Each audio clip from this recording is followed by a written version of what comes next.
Welcome. Just give me a minute.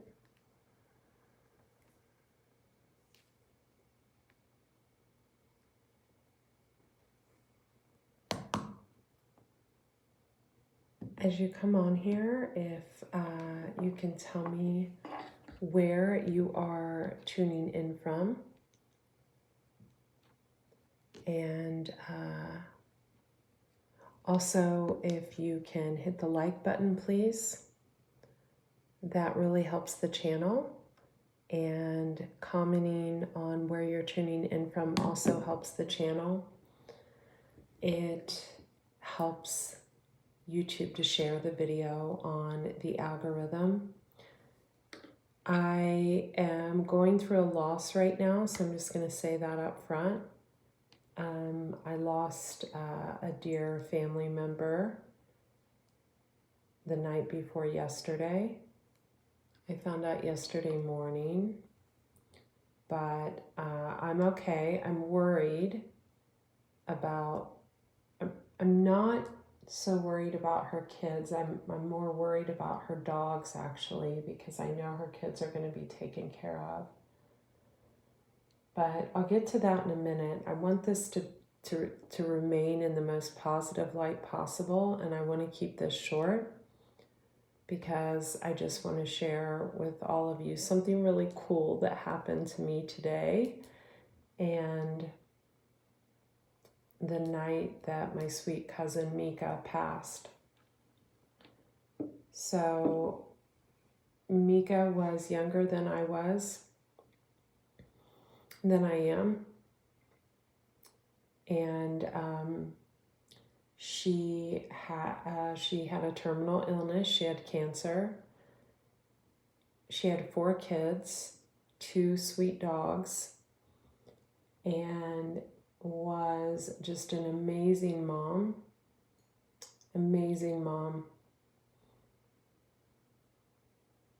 And I just want to share my fond memories of Mika when I was little. Was of her and I playing with dolls at my grandma's. Didn't happen very often because we lived in different states, but I remember my grandma used to say she looked like a porcelain doll, and she did. She did. She was born in Okinawa, Japan, and she was born a preemie, so she was really tiny. And she was always so quiet and always smiled when she was little. The few times I connected with her when we were little, because we lived in different states, she would play dolls with me, but you know how kids take toys from each other? She never did that. She always shared. She was like the most gentle soul, and she always smiled, and she was very, very quiet, like this quiet strength even when she was little. And so we lost touch over time and didn't really connect. And then 1.5 years ago, she reached out to me, and we started connecting almost every day.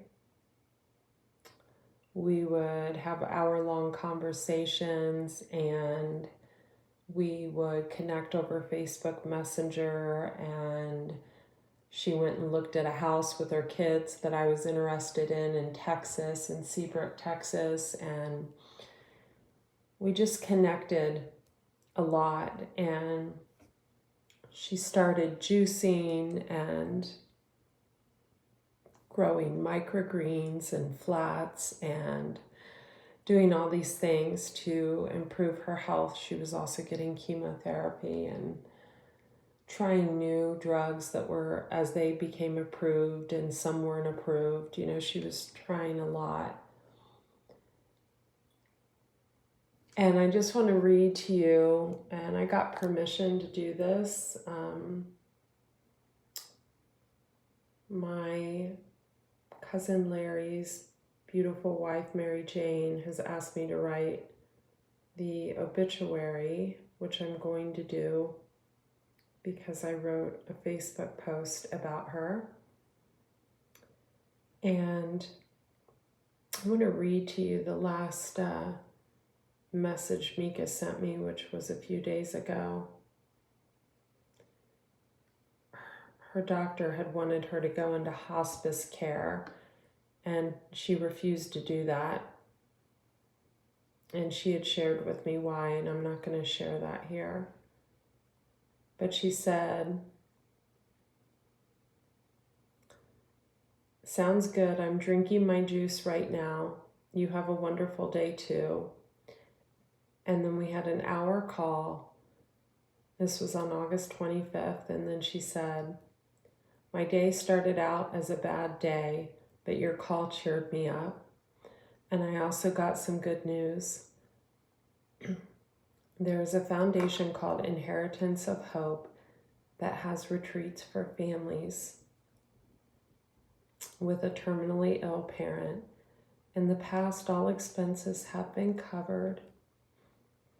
But I think because of, I can't say it on here, I'll get censored, the C word.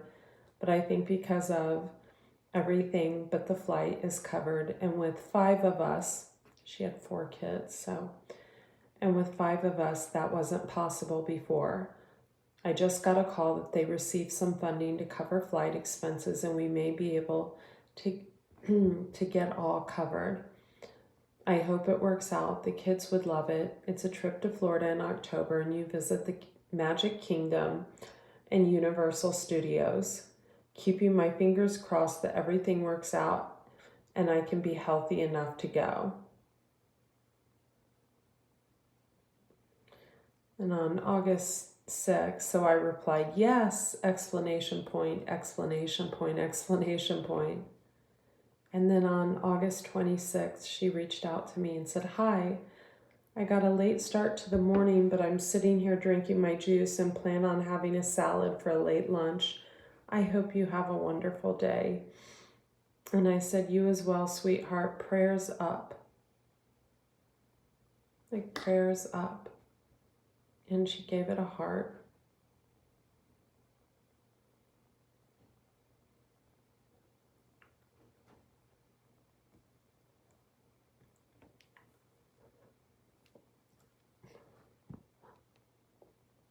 And then I called my mom.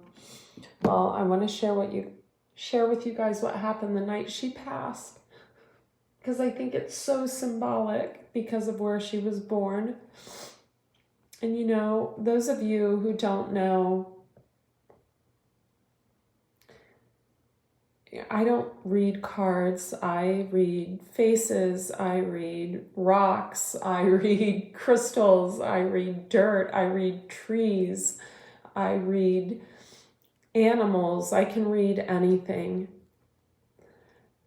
And I think that this is significant. The night that she passed away, I had a tarantula in my bathroom. It was 8 p.m. I was making dinner late, and I was making cauliflower gnocchi, and I was steaming the cauliflower, and then you dredge it in coconut flour and everything. And I went into this hall bathroom, and I have a huge master bathroom. I never go into the hall bathroom. And there was a tarantula. I almost stepped on it. And I am, a woman. A tarantula is not something you want to see when you walk into your bathroom. And I freaked out. So there's this guy that, I don't know, he's like artificial intelligence for I forget, CIA or something. I forget where he works. He does something like with artificial intelligence, something cool like that. He lives about 15 minutes away, and I called him, and he's already fished out frogs from the jacuzzi, pack rats. He came to flip over my trash can one day to see if there was anything in there. So he's like the person I call when there's a wild animal. And he came over and he got the tarantula, and he said, "This is the tiniest tarantula I have ever seen." And to me, it looked like it was this big, but I guess it was about this big. And he said, "It's like a baby tarantula." And he put it in a cup. I went down, I pet his dog, and he left. You know, he has kids and everything, so he left. And I said, "Please release it in the wild." He said, "I will. I'll take a video." He knows my belief on relocating animals because they were here first. And he sent me a video around 8:45 of him releasing this tarantula into a safe place in the wild.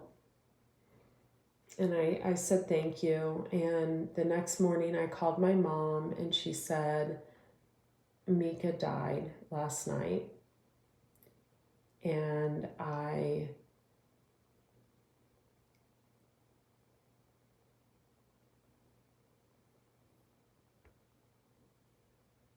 my mom's a pretty kind of cut and dry person. You know, she has had to tell me when 3 people have died: my dad, my grandma, and now Mika. And so her delivery is pretty straightforward. I think she's learned to just be very straightforward, but it was kind of shocking.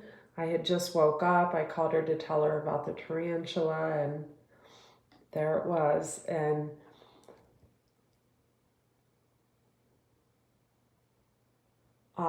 throughout the day, between crying and talking to Mary Sue, who is my cousin Larry, who is Mika's dad, his lovely wife, I started making the connection with the tarantula. And for some reason, I went to Google and I asked, what is the meaning of spiders in Japan? And I want to read it to you because it gave me so much comfort. I think I took a screenshot. Of course, I take screenshots of everything, so to find it on my phone would be, here it is.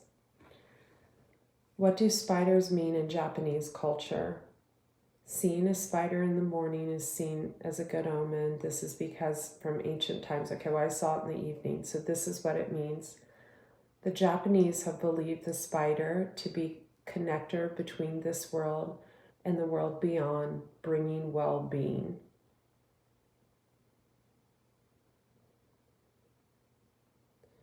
So the Japanese have believed the spider to be a connector between this world and the world beyond, bringing well-being. So I took that as a sign that she was back in health. That's how I read that. And since she was born in Japan, I took that as a sign of her being back in health. And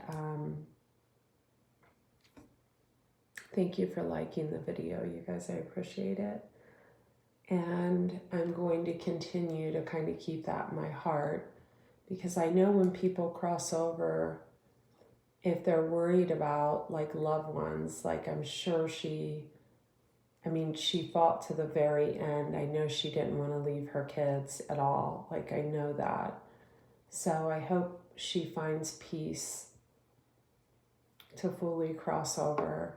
And that's just what's in my heart right now. And then today, I kept getting energy through my sadness. And I decided to go to the gym and to go get my nails done. I thought, go get out of the house, you little hermit. And this is what I found. It has a message on the back. I swear to God, you guys, I can't make this up if I tried. It's this little, it looks like there's a little baby chick on there. Looks like a little baby chick, right? Maybe someone with chickens is praying. I don't know. Looks like a little baby chick, and it says, "You found a kindness rock. I hope it made you smile. Please post on Facebook ad." And I don't want to say what it's called because then you guys would all know where I live, and I just want to keep that private for now. So it says, "You found a kindness rock. I hope it made you smile. Please post on Facebook at." And I thought, man, if anyone needed this, I did. And the woman that works at the gym on Sundays, her name is Darla, and she's like in her 70s. And I walked in, I said, "Does this belong to anyone?" It was on the ledge outside. And I looked kind of messed up today, you guys, because when I cry, my eyes get real puffy. And she said, "No, honey, are you okay?" And I said, "Oh, yeah, I'm sorry. My sweet cousin Mika passed away yesterday." And I showed her the rock, and she goes, "Well, I think that rock was probably left for you." And so I think this is really nice. I'm going to post in that Facebook group. And my heart is healing, and I hope that Mika's kids' hearts are healing.